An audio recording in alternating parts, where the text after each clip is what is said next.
Salam əziz həmvətənlər, əziz mübariz insanlar. Bugün aprel ayının 15-idir. Tofiq Ağlı artıq 15 gündür ki, aclıq aksiyasını davam elətdirir.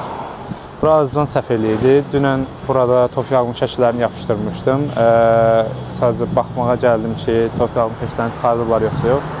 Böyük ehtimal çıxardacaqlar və çıxardıblar. Hal-hazırda orada heç bir şəkil yoxdur.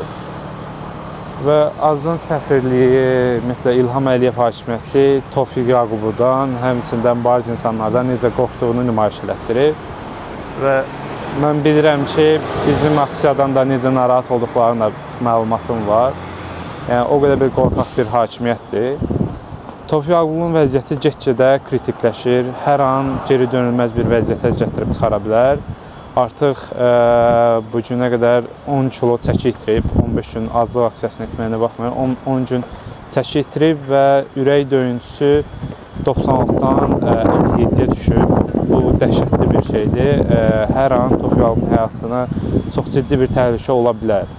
Və İlham Əliyevdən bir daha tələb edirəm ki, Tofiq Ağlı azad olunsun, bütün siyasi məhbuslar azad olunsun. Qətiyyən bu məsələni dayandırmayacağıq, mübarizə sona qədər davam edəcəyik.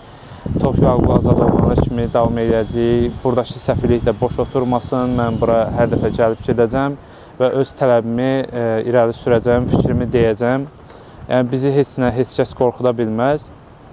Hal-hazırda vəziyyət çox çətin olduğuna görə mən bir daha əziz mübariz insanlara öz fikrimi çatdırmaq istəyirəm. Biz mübarizəni dayandırmamalıyıq. Bir şey xatırladım ki, sosial şəbəkələrdə, platformalarda mən görürəm ki, Məmməd Əmin Rəsulzadəyə, həmçinin Əbülfəz Elçibəyə insanların sevgisini, diqqətini görürəm. Bu xoş haldır təbii ki. Öz ümumi liderini, saxta olmayan ulu öndərini tanıyırlar. Bu xoşdur, amma bir şey də nəzərinizə çatdırım ki, çox təəssüf ki, mən bunu inanıram ki, Məmməd Əmin Rəsulzadə və Əbülfəz Elçibəy bu gün də sağ olsaydılar, mübarizə aparacaqdılar və həmin mübarizəsinə görə də onlar həbsdə olacaqdı və yenə eyni durum olacaqdı. Yəni, yenə də biz xalq olaraq tam birləşib həmin insanların arxasında, ulu öndərimizin arxasında durmayacaqdıq. Ona görə ki, Məmməd Əmin Rəsulzadəni də Rəsulzadə edən də onun dəyərləri idi, onun prinsipial mövqeyi idi, onun mübarizəsi idi təbii ki, həmçində Əbülfəz Elçibəyin də.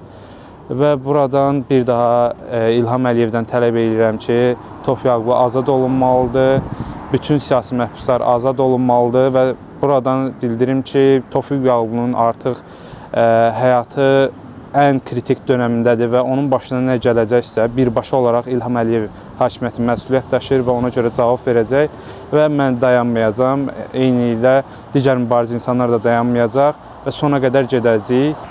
Eşq olsun mübariz insanlara, Tofiq Ağlı azadlıq, bütün siyasi məhbuslara azadlıq.